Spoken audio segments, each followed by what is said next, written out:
we have a lot of folks from the municipal level here that are tuning in, and I've received some questions online. And so one of the things I'll do is I'll just share some of the questions that have come in, and I'll let our panelists just take over. Whoever feels like they have a good quick twitch reaction to some of these questions, you can just jump right in.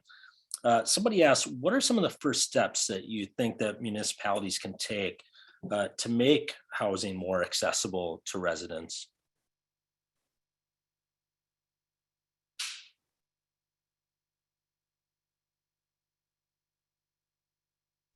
In terms of first step, I would say it's connecting and educating the citizens in this municipality.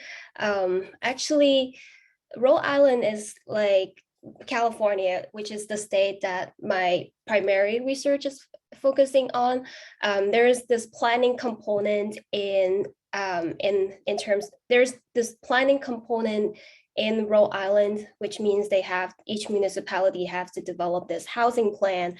And when developing these housing plans, municipalities need to have public participation to discuss where housing should go. And if the housing plan is something that's binding and provide a blueprint for where future housing will go, then it's really important to reach this consensus, which is quite challenging, but it's important to reach this consensus and with people in your community to have a better understanding in terms of where you want to have more housing in the future.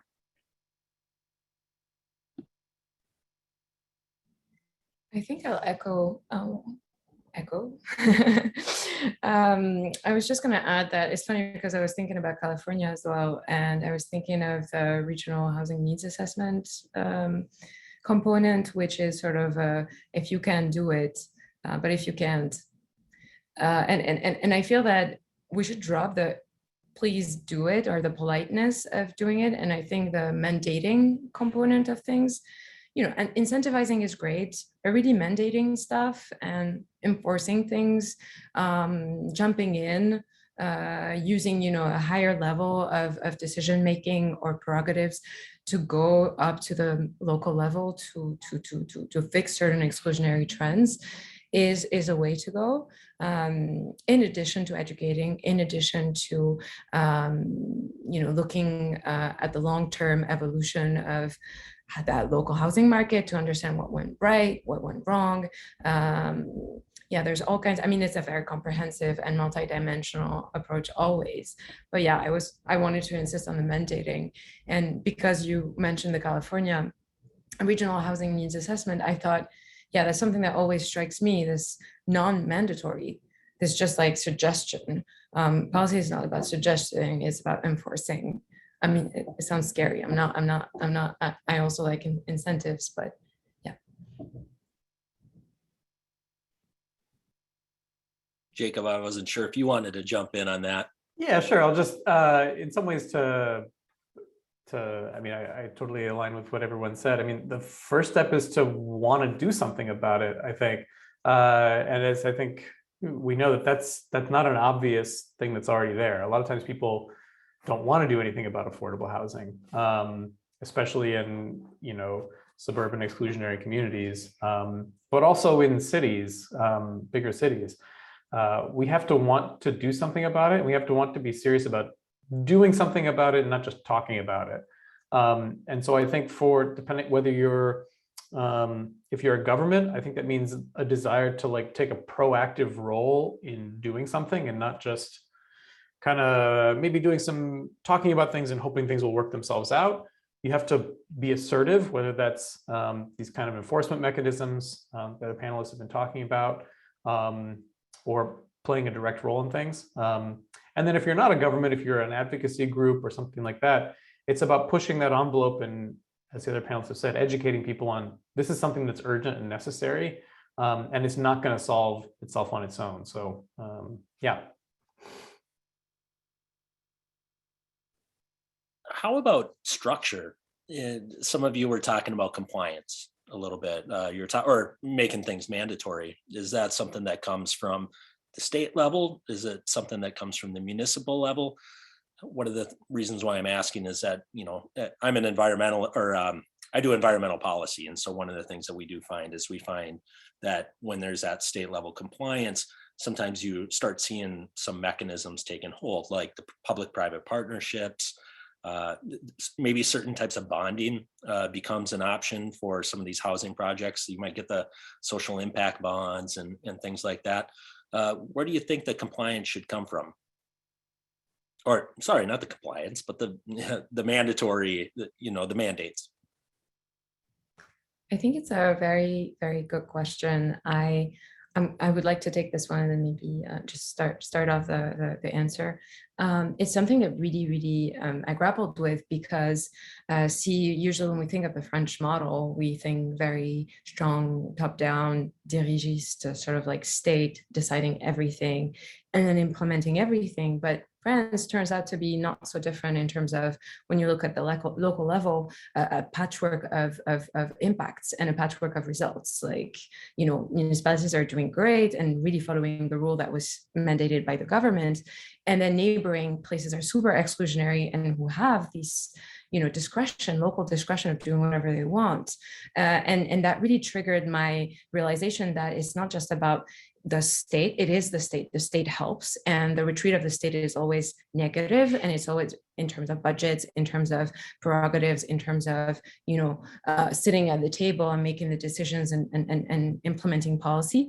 But I do think it's the combination of really the state and other infra levels. When you see that there's some of the qualitative work that I've done has shown me always that when you see a partnership of not only public and private, but also all levels of public governance working together from the local to the state, that's really when things result in the most powerful, interesting and strong results housing policy wise.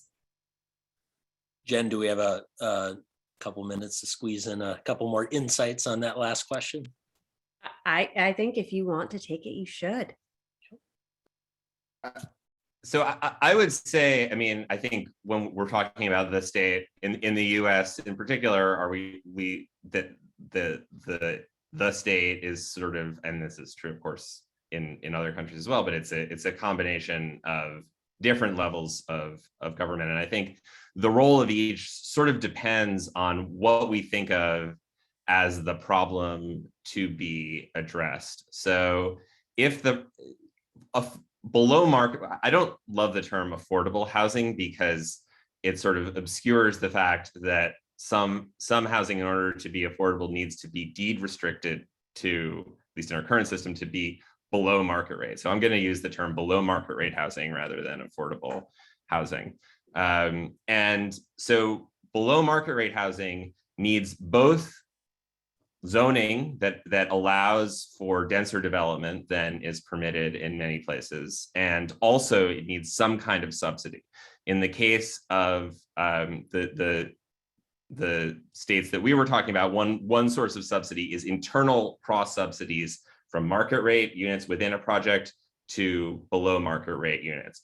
But if we're talking more broadly, I think there's no way to get a sufficient quantity of below market rate housing without public subsidies, right? And so there, the role of the federal government in particular is vital, and also state governments can play a very important role. Local governments still have the primary control over land use regulation. And so I think the question there is, we've seen in California, in Oregon, and in these northeastern states, some movement of authority back from the local government to the state level, which is sort of the source, ultimately the source of the local government's legal authority. And that seems to be necessary, at least to some extent, because the scale of the housing affordability problem is regional or maybe even national, but the localized impacts can I mean, if you are a homeowner in a housing market where housing is scarce and demand is high, then you benefit from the housing affordability crisis in your area. And so there can be skewed incentives at the local level. And in that case, I think state intervention can be very important. And when I say state in this context, I mean state governments, not the federal government and not local government. Jacob, do you want to take the last word here, and then we'll turn it right over to Jen after? Yeah, sure. I'll just say that the question of structure and where should powers be housed, at the end of the day, like all of these things are politics and what people can push and make happen.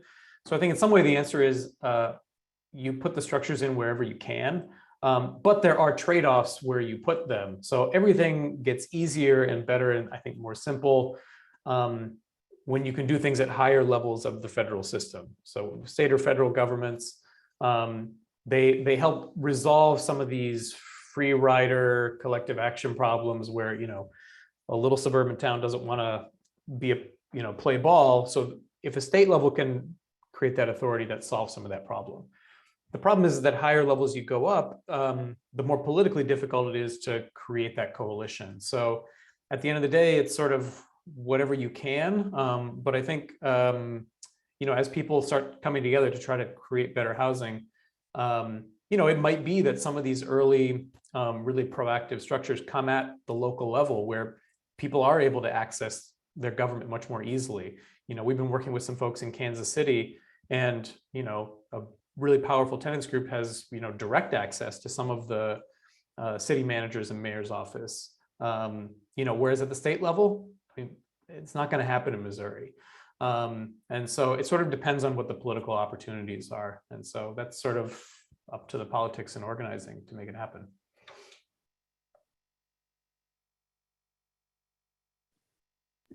All right. First, thank you to everyone for staying a couple minutes over time. A couple quick things. So there was a great question about slides.